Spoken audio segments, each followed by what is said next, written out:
Sunken treasure has from time immemorial fired the imaginations of men. But sunken treasure takes many forms. It may be the lost artifacts of a drowned city. It may be a classical sculpture lost with an ancient galley that went down 1,000 years ago off the Isles of Greece. Or it may take an entirely new form, strategic minerals, newly discovered on the ocean bottom, which open up a whole new source of raw materials to the world. Divers have risked their lives for the treasure represented by such mundane growths as sponges. But mostly they have sought the will-o'-the-wisp of sunken gold and sunken ships. I don't often get involved in treasure hunts myself, but I have done it from time to time.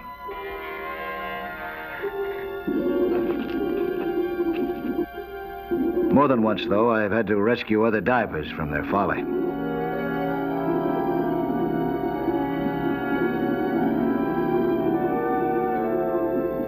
And I've seen men fight for their lives over a bag of gold dust.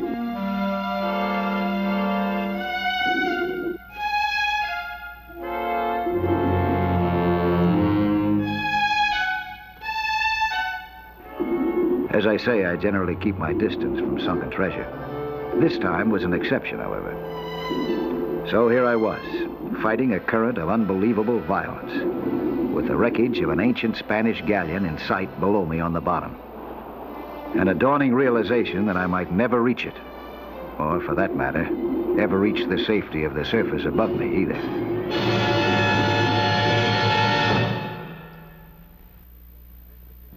This particular treasure hunt had started in the Bahamas, near Nassau to be exact. I'd had a day to see the sights in this fabulous town, and then I had gone to work. Now, several weeks later, I was being brutally beaten by the currents in an underwater ravine. My objective was the remains of the Claridad, flagship of Admiral Esquivel, one of the island's ancient Spanish governors. His galleon had sunk in this funnel-shaped basin 3 centuries ago, sucked down in a whirlpool which had balked all attempts at salvage. I was trying to get into the basin the new way, along this trench, but the risk was proving too great for what was in it, for me and for Dr. Ruiz, who had hired me, because we weren't after any conventional treasure. Dr. Ruiz was the director of a museum in Spain. We were just trying to salvage a box of historical records.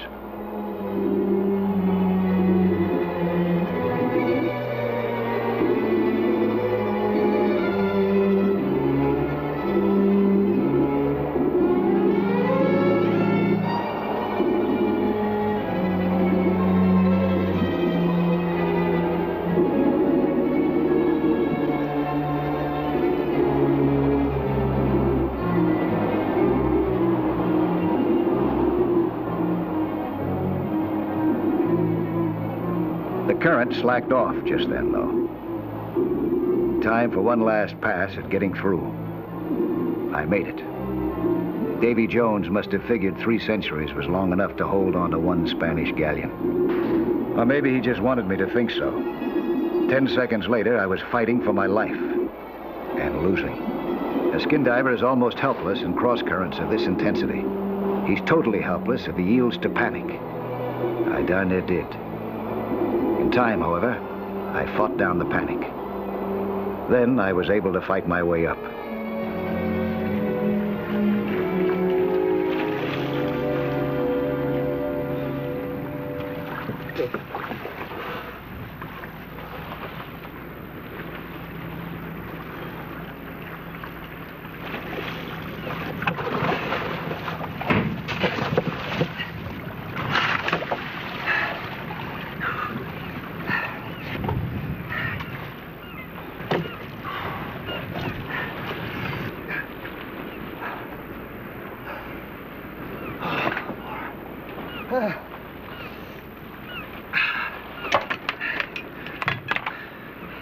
That finishes me. Mike, you're not quitting, surely. I've had it. For this day, you mean? Oh, that's the closest I ever want to come to drowning. Oh, that basin. It was boiling down. You reached the basin? Yeah, closest I want to get to it. Well, it will make it simple to get to the box. You weren't listening. It isn't simple. Not if you want to stay alive, and I do. Mike, to come within sight of the box and then abandon it? Never. I cannot countenance such a thing. Well, I'm checking out, Dr. Ruiz. You know what the box means to me and to my museum. Why, those papers may represent one of the greatest discoveries of Spanish history. Yeah, well, I'm sorry. Well, continue your work. I will pay you 3 times what we agreed. Money won't make it safe. You need special equipment. What kind? Tell me. It will be provided.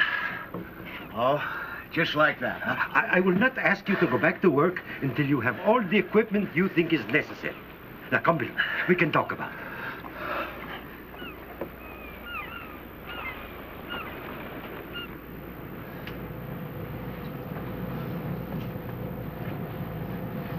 Now, where is the chief difficulty? Here in the ravine or here in the basin? Well, there's not much of a choice. One's about as bad as the other.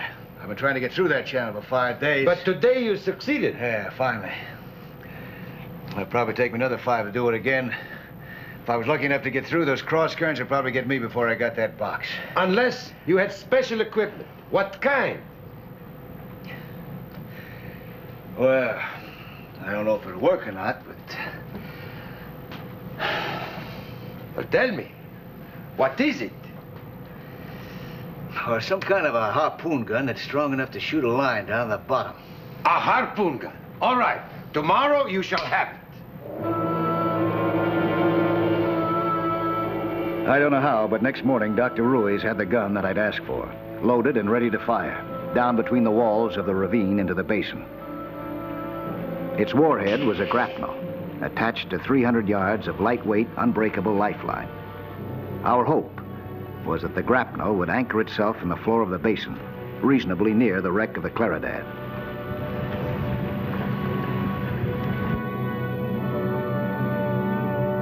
The grapnel holding? Seems to be. I won't know for sure till I'm downstairs hanging on to it. Yeah, tie this off, huh? Secure the line quickly. Gracias. Por nada. Vaya con Dios.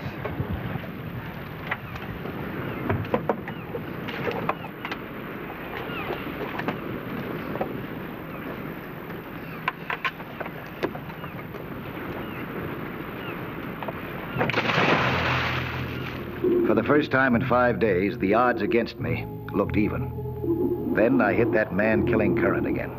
I mean, it hit me. So hard that only my grip on the line kept it from battering my brains out against the rocks. But my big worry was the grapnel. How was it doing under this strain?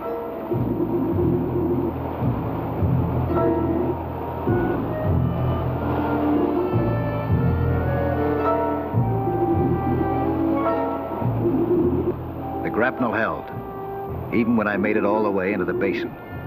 Where the cross currents played crack the whip with me till my arms nearly gave out. It was a relief to let go, finally, directly above the grapnel.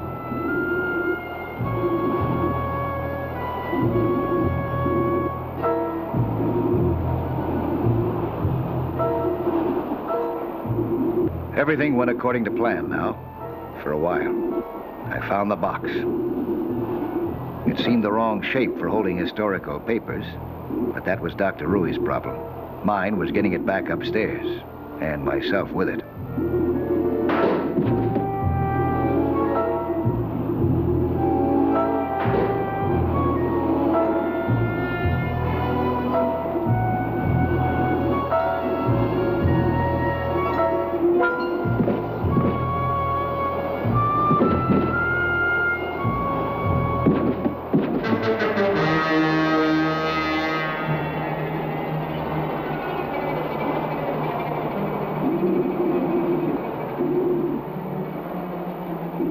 It was the wrong shape, all right, for holding papers.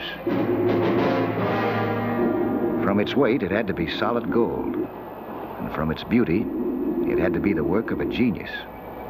Cellini, perhaps. Dr. Ruiz would flip when I reported this find. Or would he? Was it possible that he had known about it all along? That the story about the papers was just a cover-up? But why? I didn't know, but before I delivered it to Dr. Ruiz, I was sure going to find out.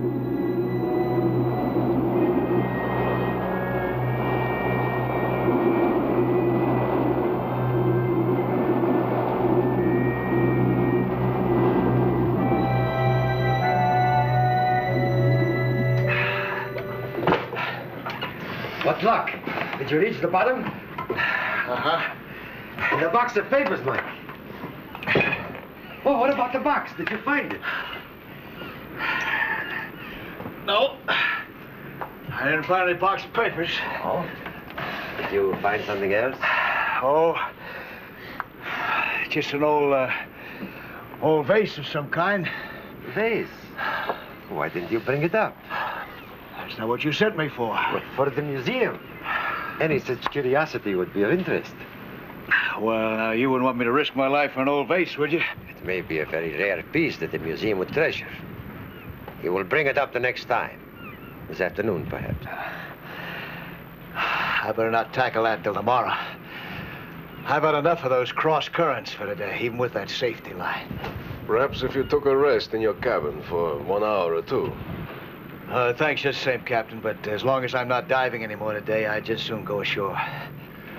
Can Ramon take me in? Yes, very well. Won't take me long to change.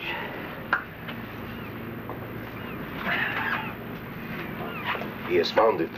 Well, then he'll find it again tomorrow. How else can he claim a share? No, perhaps he has another reason for going to shore now. Ramon, See, Captain. take the American ashore. And yourself also. I want you to follow him. See where he goes, to whom he talks, eh? Into the dark. We shall know the worst by morning. It will not be the worst for us.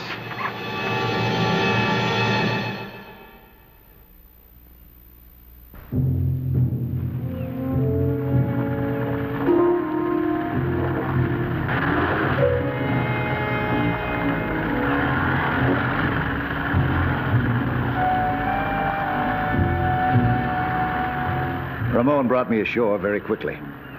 There was a welcoming committee to meet me. A crowd of native divers. I had to toss a few coins in the water for them before I could be on my way.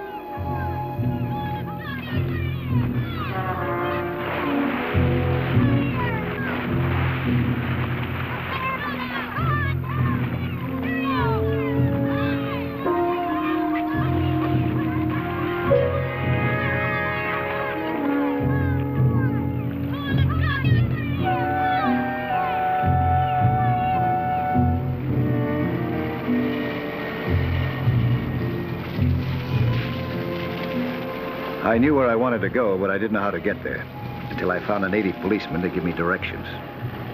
He knew, of course, because what I was looking for was police headquarters.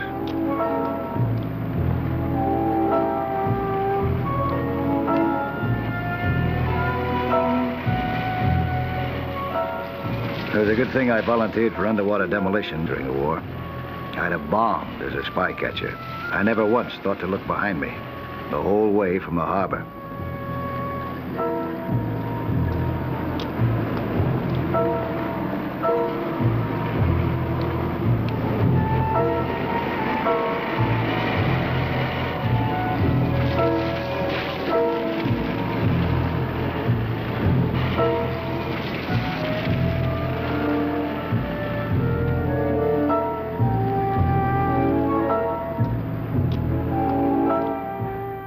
It took me 4 minutes, no more, to line out my story to Detective Inspector Rigby and his official junior, Sergeant Sloan. They nodded politely at all the right places, but it suddenly started to feel very cool for Nassau this time of year. Oh, that's it then, Mr. Nelson. That's it. In effect, you charge Dr. Ruiz and Captain, what's his name? Oh, Ibarra, I believe, sir. Oh, yes, thank you, Tanya. With allegedly conspiring to defraud the Crown of the worth, in whole or part, of an item of alleged sunken treasure found by you aboard the Spanish galleon Claridad and subsequently hidden by you in or near its wreckage. Yeah, that's right. Why, Mr. Nelson? Why what? Why didn't you turn it over to your employer? Because my employer hired me to salvage a box that allegedly contained valuable papers, not a vase. Well, he may be quite disappointed if it doesn't. When it contained a priceless work of art, I doubt it. Well, he's the director of a historical museum, you know. Not a gallery. We checked him out, Mr. Nelson, days ago. You did? Yes, I'm quite certain whatever it is you found, he'll bring to the government house for appraisal directly you fetch it up. Well, I've been wrong before, that's for sure. I could be wrong this time, too. You won't know till you put Dr. Ruiz to the test, will you? Do it. I'm sure he'll pass with flying colors. Well, thanks for your time, gentlemen. Do let us know how you make out, won't you? Yes, Mr. Nelson? Never mind.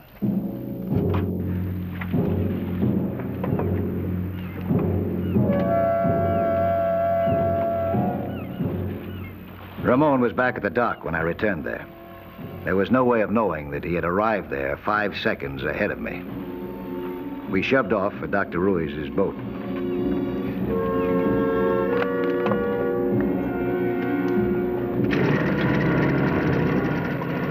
Having agreed now to follow through with Dr. Ruiz, I was in a hurry to get on with the job.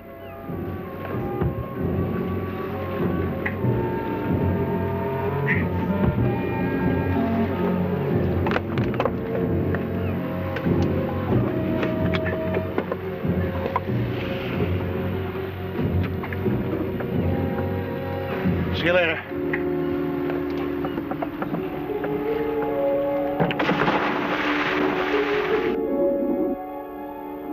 Everything seemed to be going for me this trip. Even the riptide through the ravine into the basin. The cross currents hit me again there, but not hard enough to break my hold on the line until I wanted to let go.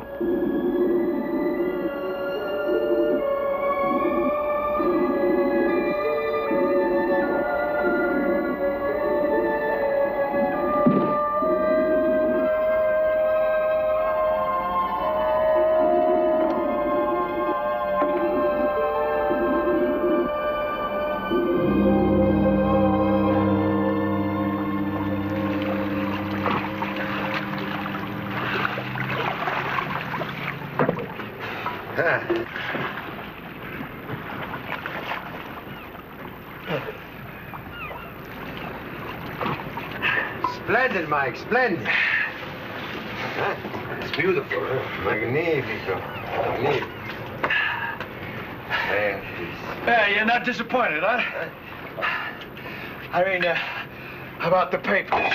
No, senor. Not disappointed. Well, what are you going to do with it now? You're going to have to take it to the government house, aren't you? Oh, is that what the police told you to do, my friend? Well, they didn't have to tell me that. Isn't that what you plan to do with it? No, senor. We've made other arrangements to dispose of your find. And to dispose of you, too, my friend. Oh. Well, you might end up in the government house after all. Since when do you plan to dispose of me? When we are so far out to sea that even you cannot swim ashore. Senor Nelson, you will go below, please. Por favor. Gracias. Por nada. Move.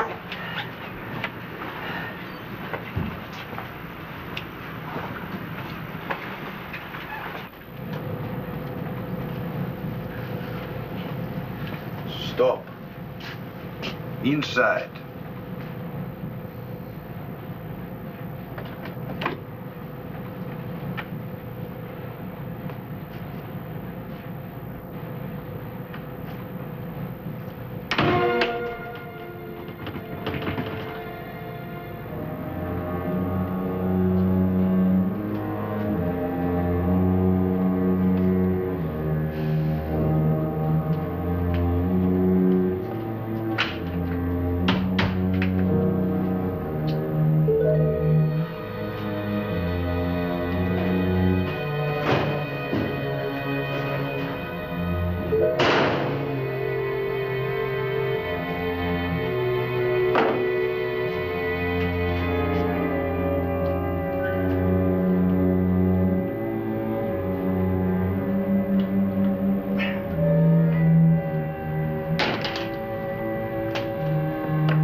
were pulling out all right, according to plan. And if I didn't want to be disposed of the same way, I had to make my break now.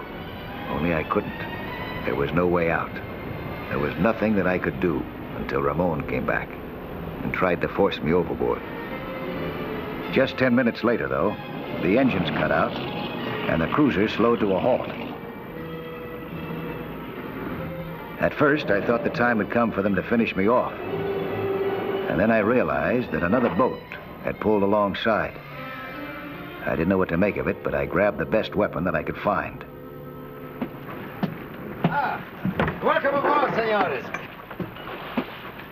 Well, Anna. Oh, thank you, Dr. Reese. We've a question or two to ask your diver, Mike Nelson. Yes, well, Nelson resigned his services yesterday. Oh, did he? Well, Sergeant Sloan here saw him leaving for your yacht with your man. Well, just to pick up his gear. Oh, he's gone ashore then. I think we can presume so. Yes, I'm afraid we can't.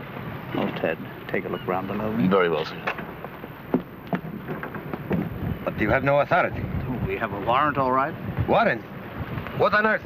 On what charge? Conspiracy to smuggle crown treasure out of the country. Tell you the truth, we have no evidence as yet, but perhaps Nelson will help us out there. And perhaps not.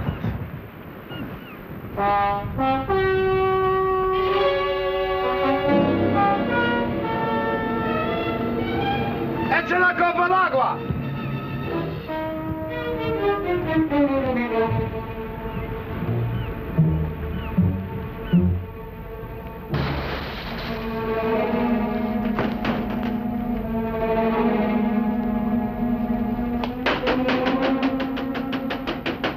Nelson, are you in there? Yeah, who are you? Sloan, we met in Inspector Rigby's office. Stand back, won't you? These things open inward.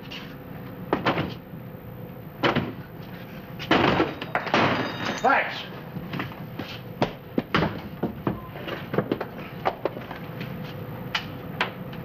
What are you doing, old man? Going to take a dip, old boy. Oh.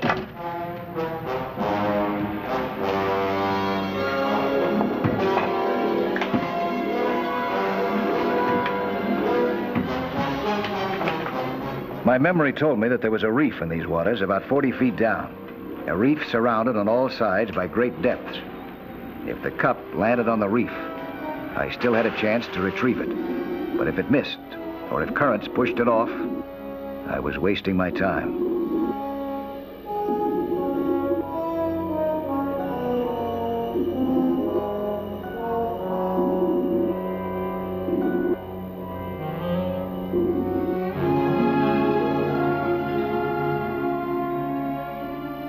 There it was, bubbling cheerfully to mark its position for me.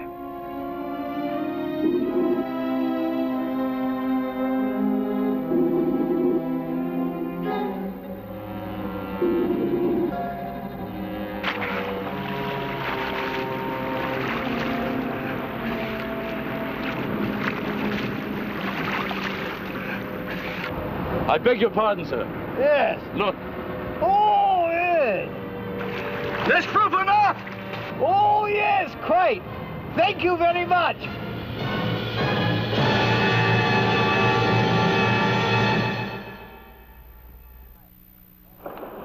Hi, I'm Lloyd Bridges, inviting you to join us for another action-packed story of underwater adventure 1 week from today.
My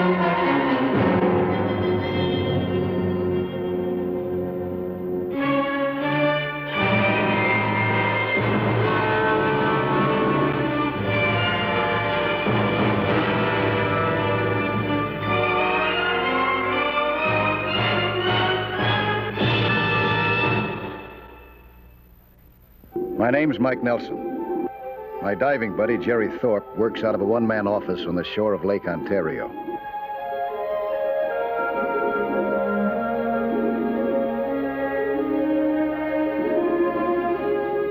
This was his job.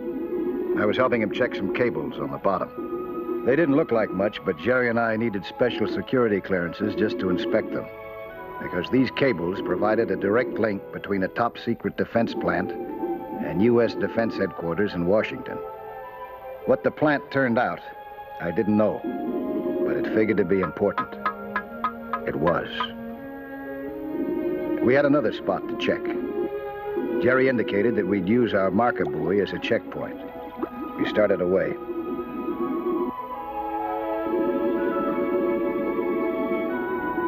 Suddenly, something happened. The likes of which no one had ever before encountered. It produced the most tremendous underwater shockwave that I'd ever known.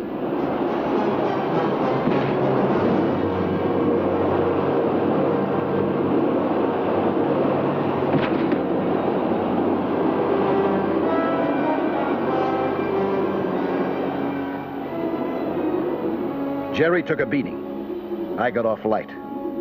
We had to get out of the water in a hurry. We didn't know how soon we'd have to go back.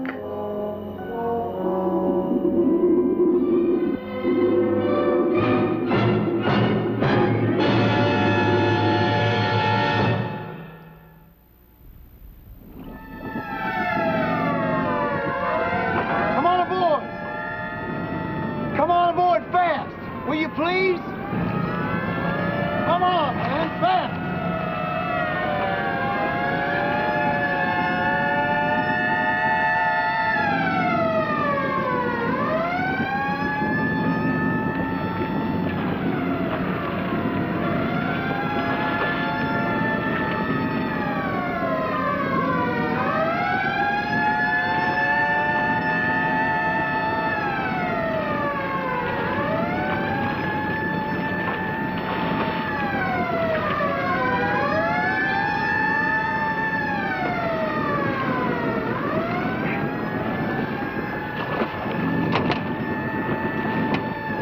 What's happened? Captain wants to see you on the dock. He's hurt. Okay, Skip, but I'll be all right. We gotta get him to a doctor. We'll take care of that.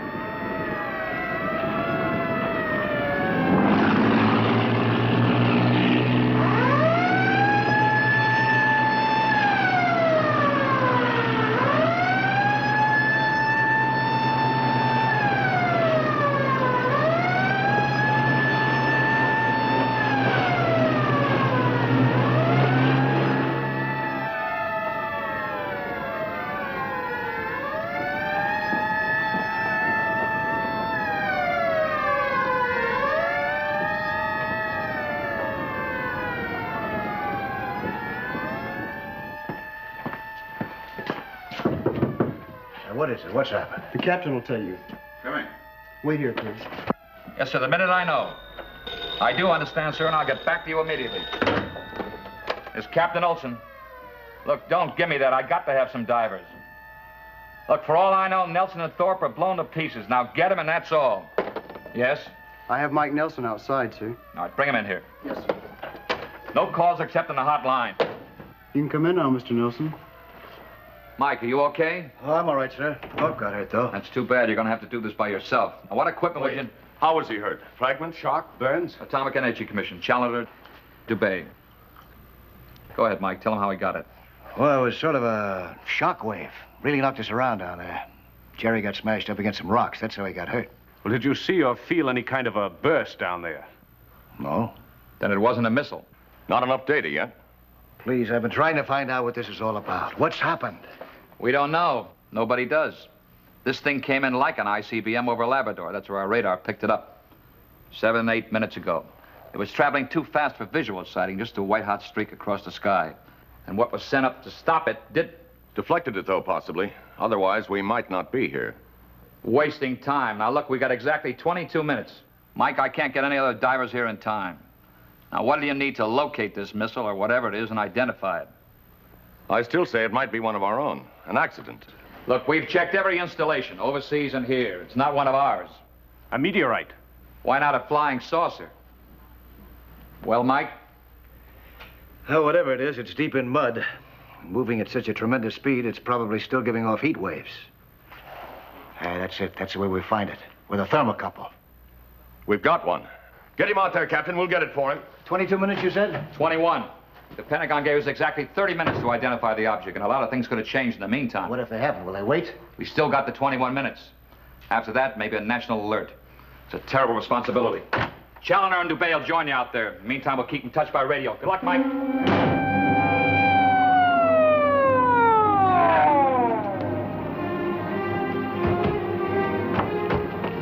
Jerry, what are you doing here? I'm going with you. All our gear's on board. You take it? The doctor said it was okay. All right, come on.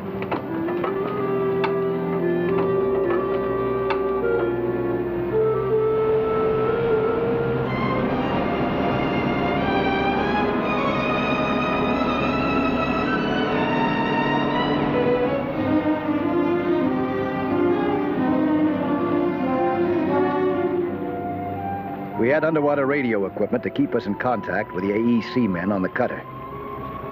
I had a thermocouple to pick up heat waves from the object. Jerry had a Geiger counter.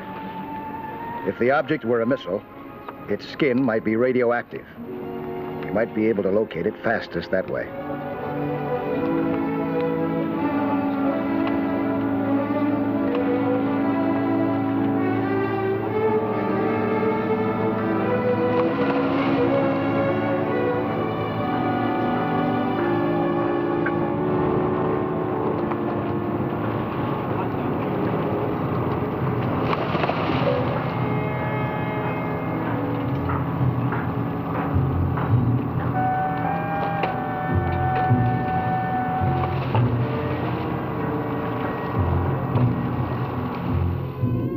We had just 17 minutes left, and we had only a general idea where the object had hit.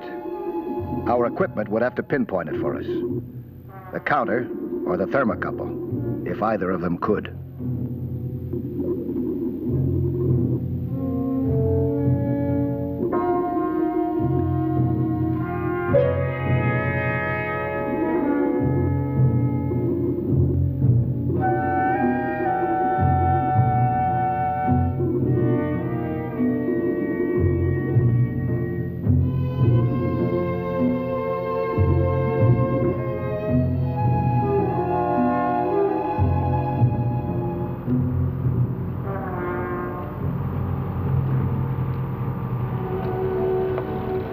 Anything yet?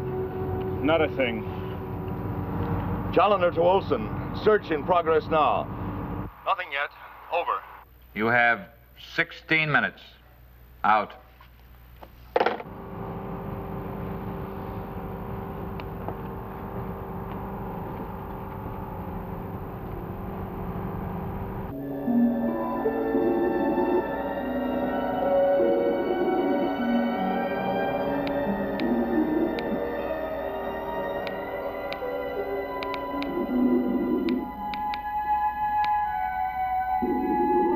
Jerry had found it.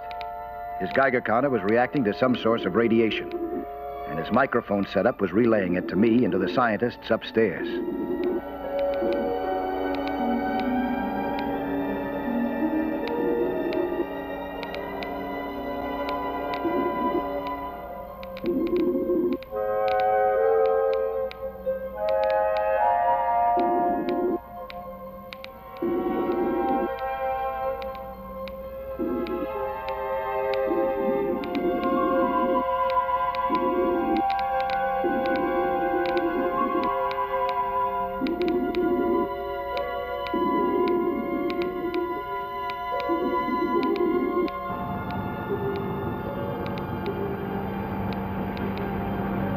Challoner, come here!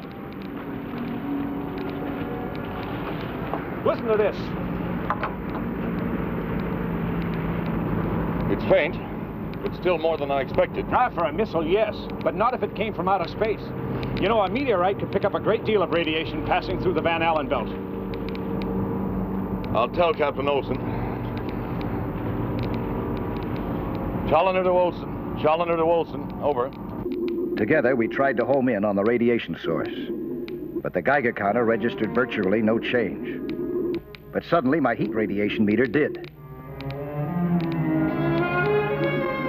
It indicated that we were within yards of an object almost as hot as molten steel.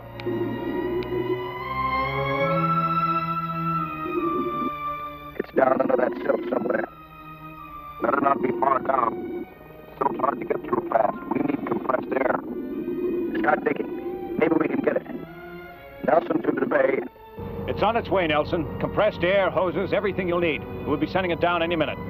Good. How are we on time? 10.5 minutes. Okay. What's okay about it, I'd like to know. Save your breath. We've got a long way to go.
Beta, Nelson. We're sending down the compressed air equipment. Stand clear.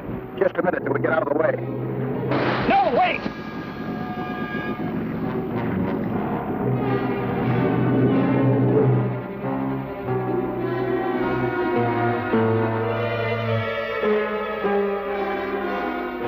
Pete, look out!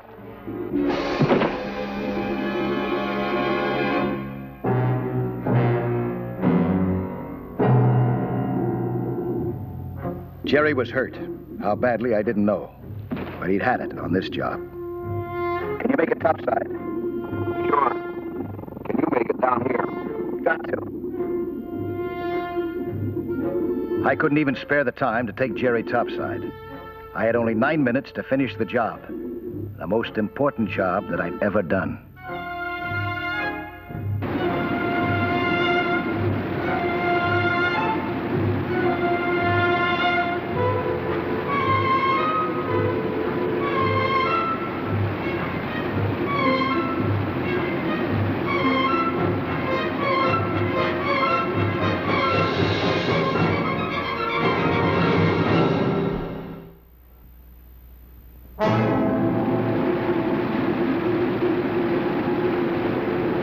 Compressed air jets drilled away steadily into the silt. The fast rising temperature told me that I was coming closer and closer to the mysterious object that had streaked white hot through the skies only 20-odd minutes before.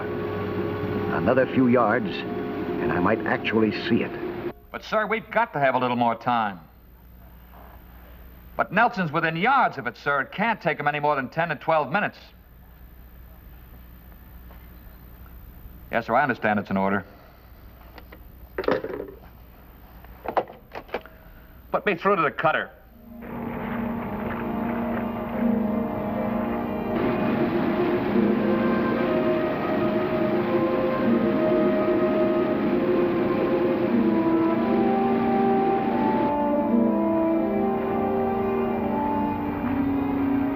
Captain Olson, the latest on Nelson, over. Time for reaching the object is now estimated at 9 minutes. We have 5 minutes, 15 seconds. Everything's coordinated now. Challenger, can't you speed it up? No, those jets can't cut through that fast. Look, ask Nelson to try. If he could just clear away enough to get an idea of the shape of the object, that might do it. We can do it. The infrared scope. The scope will give him an exact picture of its shape. We'll drop it immediately. Out. Captain Olson, stand by, sir. We'll have an idea of the shape of the object and probably the dimensions in about 60 seconds, sir.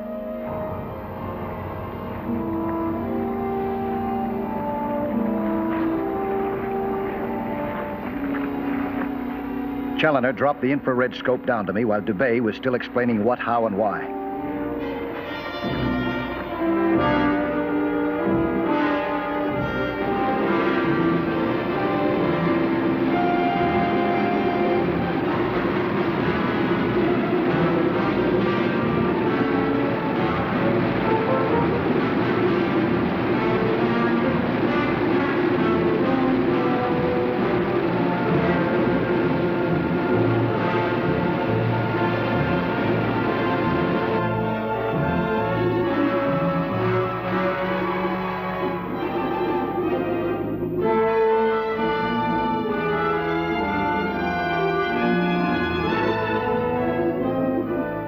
It worked.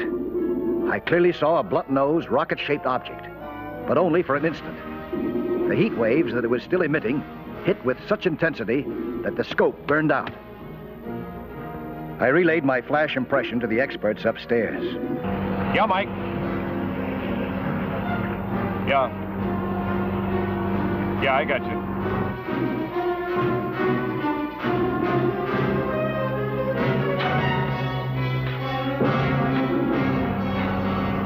You are right. I'd hoped it would be a meteorite. Not that. That's man-made.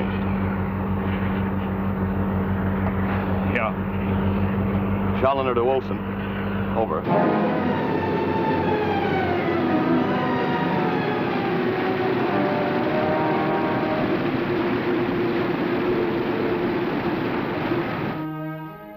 Yes, sir. It only lasted for a second on the scope, sir. But Nelson said it was definitely rocket-shaped. Yes, I am. Yes, sir, I'm positive. I'm sure that it didn't taper to a cone. Nelson said it looked squared off. Well, I agree with you, sir. It doesn't fit any known missile design.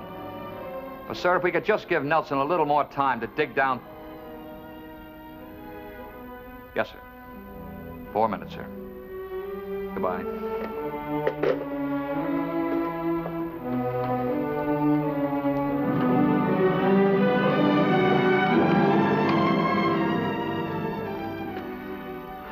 All stations.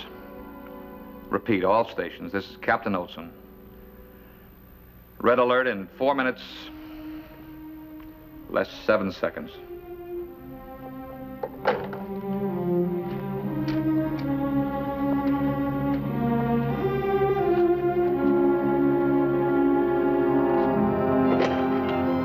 It's Captain Olson, sir. Yes, sir, I've got an idea, sir.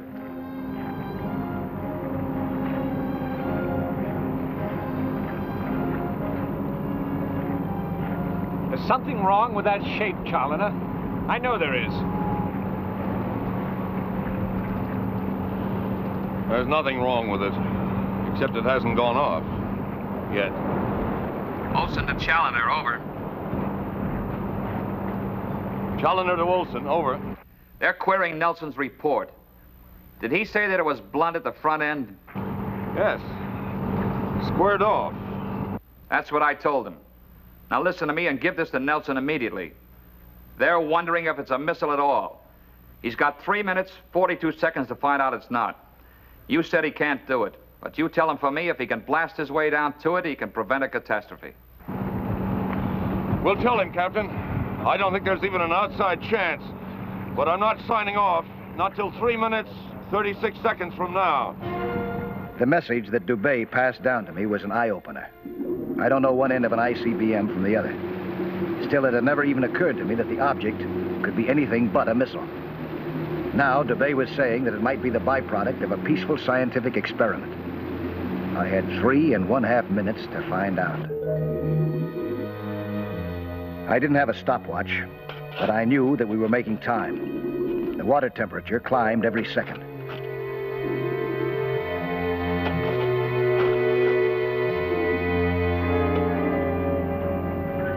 Zero less 2 minutes, 12 seconds.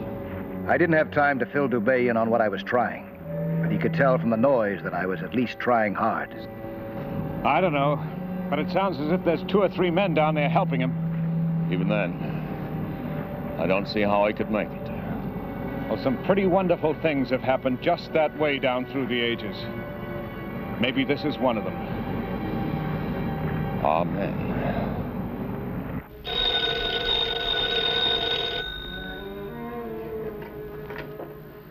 Captain Olson.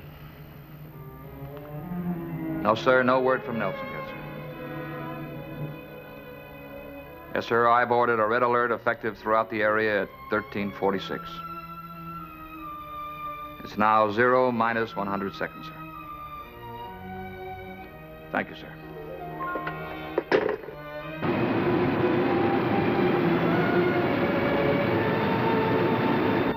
Zero less 1 minute, 30 seconds.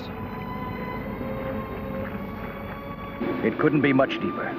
If it were, I'd never get near enough to examine the object. It would be too hot even to look at. Zero less 70 seconds.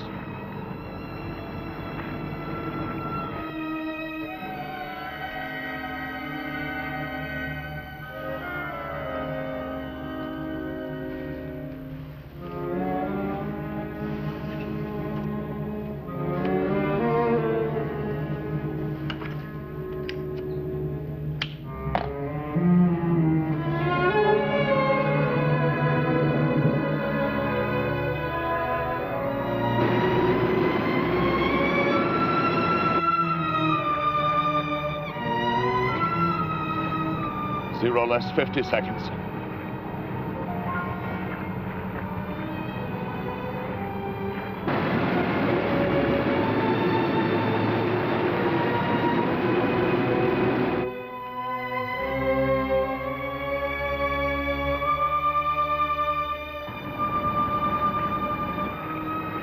Hey, Challoner. You hear me? I got to it. Well, what's it look like? Can you tell? Not so far.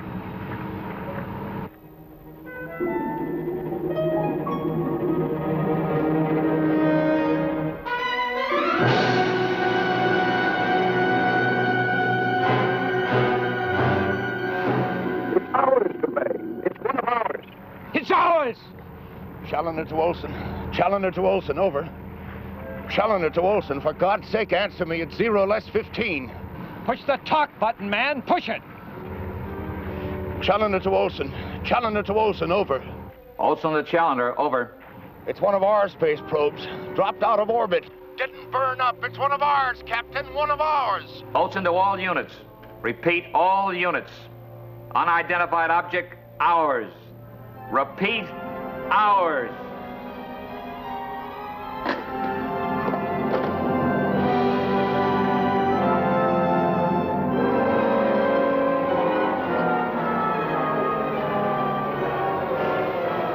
If you fellows aren't going to have an alert, I guess it's safe for me to come up now, huh?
Hi, I'm Lloyd Bridges, inviting you to join us for another action-packed story of underwater adventure 1 week from today.